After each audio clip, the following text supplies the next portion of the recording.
அனைவருக்கும் அன்பான வணக்கம். இந்த பதிவில் நம்ம சேது பந்தாசனம். இந்த சேது பந்தாசனம் ஒரு அருமையான ஆசனம், ரொம்ப எளிமையாக செய்யக்கூடிய ஆசனம். சின்ன வயசுலேருந்து பெரியவங்க வரைக்கும் இந்த ஆசனத்தை செய்யலாம். சின்ன ஆசனமாக இருந்தாலும் இதோட பலன்கள் ரொம்ப அதிகமாகவே கிடைக்கும். முதல்ல இந்த ஆசனம் நம்ம எப்படி எளிமையாக செய்கிறது அப்படின்னு சொல்லி பார்ப்போம். ஸோ அதோடு சேர்ந்து அதோட பலன்களையும் நம்ம பார்ப்போம். ஸோ முதல்ல இந்த மாதிரி படுத்துக்கோங்க. படுத்துட்டு நல்லா மூச்சு இழுத்து விடணும்.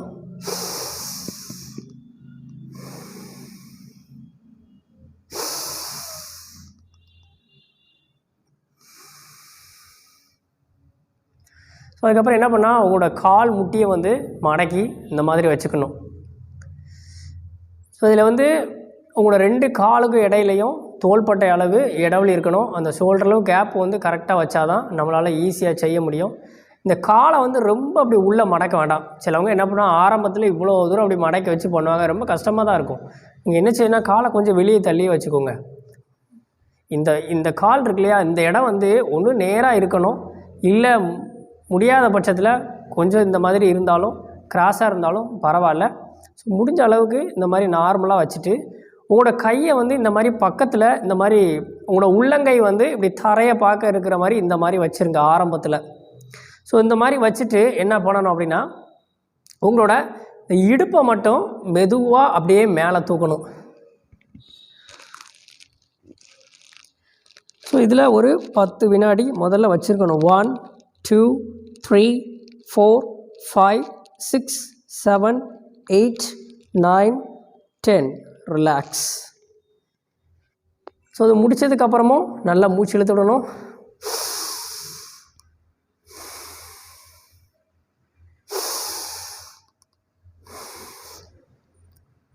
அதே மாதிரி இந்த ஆசனம் பண்ணும்போது இப்படி தலையெல்லாம் தூக்கக்கூடாது. சிலவங்க ஆரம்பத்தில் இப்படி செய்யும்போது பார்த்திங்கன்னா அந்த தலையெல்லாம் தூக்குவாங்க. தலையை தூக்கக்கூடாது. அதே மாதிரி கழுத்தையும் இந்த மாதிரி திருப்பக்கூடாது. ஸோ நேராக நம்ம அப்படி மேலே தான் பார்க்கணும். பார்த்துட்டு கையை வச்சுட்டு என்ன பண்ணணும், இடுப்பை மட்டும் முடிஞ்ச அளவுக்கு மெதுவாக இந்த மாதிரி தூக்கணும். இப்போ எனக்கு இதுக்கு மேலே ரொம்ப தூக்க முடியல அப்படின்னாலும் பரவாயில்ல. உங்களால் எவ்வளோ தூரம் தூக்க முடியுதோ அவ்வளோ தூரம் வச்சுக்கோங்க. நான் ஆரம்பத்துலேயே நான் ரொம்ப தூக்க போகிறேன் அப்படின்னு சொல்லி ரொம்ப ஸ்ட்ரெயின் பண்ண வேண்டாம். இவ்வளோ தான் வந்தாலும் பரவாயில்ல. நீங்கள் அதுக்கப்புறம் நீங்கள் தொடர்ச்சியாக செய்ய என்ன ஒன்றா நல்லா மேலே வரைக்கும் போகும். தொடர்ச்சியாக செஞ்சிங்கன்னா இந்த காலை என்ன பண்ணலாம், கொஞ்சம் கொஞ்சமாக உள்ளே தள்ளி வச்சும் என்ன பண்ணலாம், நீங்கள் பண்ணலாம். ஸோ இந்த மாதிரி பண்ண முடியும். Okay, relax. நல்லா மூச்சு இழுத்து விடணும்.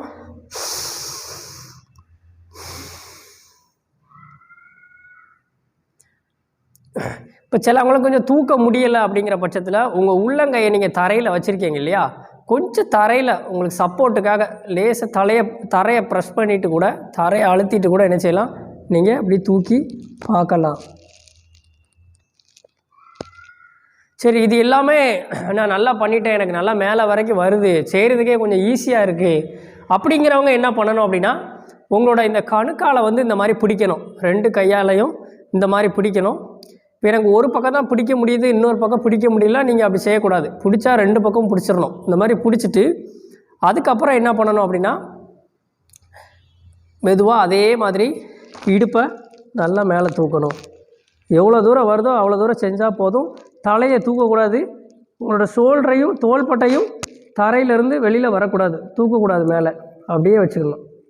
இப்போ ஆரம்பத்தில் இப்படி தான் வரும். முதல்ல செய்கிறவங்களுக்கு இவ்வளோ தான் இருக்கும். நீங்கள் தொடர்ச்சியாக செய்ய உங்களுக்கு என்ன ஆகும்னா நல்லா மேலே வரைக்கும் போகும்.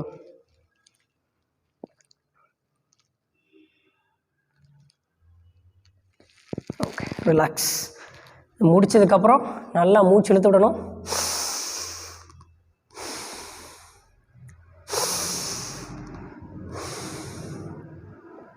இந்த கால் முட்டி வலி, முட்டு தேய்மானம் உள்ளவங்கெல்லாம் இந்த மாதிரி லாக் பண்ணி செய்ய வேண்டாம். ஏன்னா லாக் பண்ணி செய்யும்போது நீங்கள் காலை நல்லா அப்படி மடக்கிற மாதிரி இருக்கும். அப்படி இருக்கும்போது நீங்கள் செஞ்சதுக்கப்புறம் திரும்ப காலை அப்படி ரிலீஸ் பண்ணிங்கன்னா உங்களுக்கு ரொம்ப கஷ்டமாகவே தெரியும். நீங்களாம் என்ன செய்யலாம்னா, கொஞ்சம் காலை இப்படி வெளியில் தள்ளியே வச்சுக்கலாம். இந்த இடம் கொஞ்சம் இப்படி நேராக இல்லாமல் கொஞ்சம் இப்படி டேப்பராக இருக்கிற மாதிரியே வச்சுட்டு நீங்கள் என்ன பண்ணணும், மெதுவாக இடுப்பை தூக்குனா போதும்.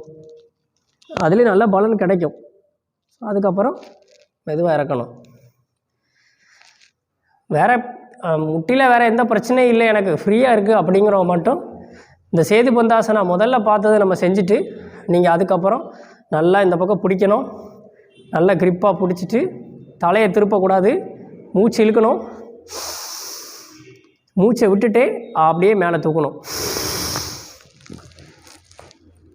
1 2 3 4 5 6 7 8 9 10. ரிலாக்ஸ். ஸோ இது ரொம்ப நல்ல ஆசனம். மெயினாக பார்த்திங்கன்னா நமக்கு அந்த தைராய்டு பிரச்சனை உள்ளவங்க இந்த ஆசனத்தை நல்லா செய்யலாம். ஸோ இடுப்பு பகுதிக்கு நல்லா மேலே தூக்குறதுனால இந்த பிசிஓடி பிரச்சனை உள்ளவங்க, அது மாதிரி L4 L5 பேக் பெயின் இருக்கிறவங்களுக்கும் இந்த ஆசனம் நிறையாவே பலன் கொடுக்கும். திரும்ப பாருங்கள். படுத்துட்டு நல்லா மூச்சு இழுத்து விட்டுறணும்.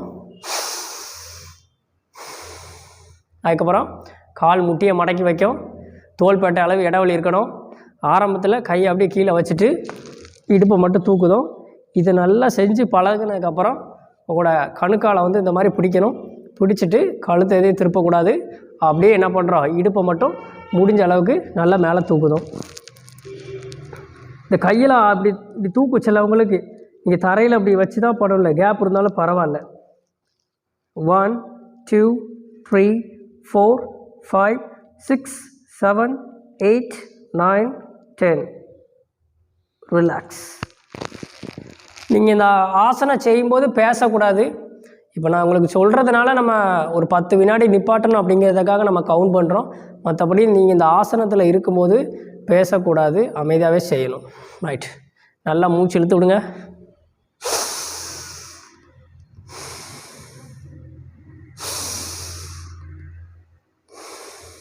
இப்போ சேது பந்தாசனத்தில் நீங்கள் இந்த காலை லாக் பண்ணி ரொம்ப தூரம் தூக்க முடியலை, ரொம்ப கஷ்டமாக இருக்குன்னா நல்லா மேலே தூக்குங்க. தூக்கிட்டு உங்களோட இந்த கை இருக்கு இல்லையா, இந்த 2 கையை அப்படி அடியில் வச்சு கூட நீங்கள் என்ன செய்யலாம், அப்படி தூக்கி விடலாம். இல்லை அதுக்கு பண்ண முடியல அப்படின்னா என்ன பண்ணலாம்னா உங்கள் குதிங்கால லேசாக அப்படி தூக்கிக்கலாம். தூக்குனதுக்கப்புறம் 2 உள்ளங்கையை வச்சுட்டு இந்த எல்போவை இப்படி ஸ்டாண்டு மாதிரி வச்சிடணும். ஸோ வச்சதுக்கப்புறம் காலை கொஞ்சம் அட்ஜஸ்ட் பண்ணணும். பண்ணிவிட்டு இந்த குதிங்கால கூட நீங்கள் என்ன செய்யலாம், லேசாக தூக்குனீங்கன்னா கொஞ்சம் மேலே போகும். ஸோ இந்த மாதிரி கையை வச்சு கூட நீங்கள் தள்ளி பார்க்கலாம். மெதுவாக செய்யணும். ஆரம்பத்தில் இது செய்யணும்னு அவசியம் இல்லை. உங்களுக்கு நல்லா வந்ததுக்கப்புறம் நீங்கள் செஞ்சால் போதும். ஓகே. ரிலாக்ஸ். முடித்ததுக்கப்புறம் நல்லா மூச்சு இழுத்து விடணும்.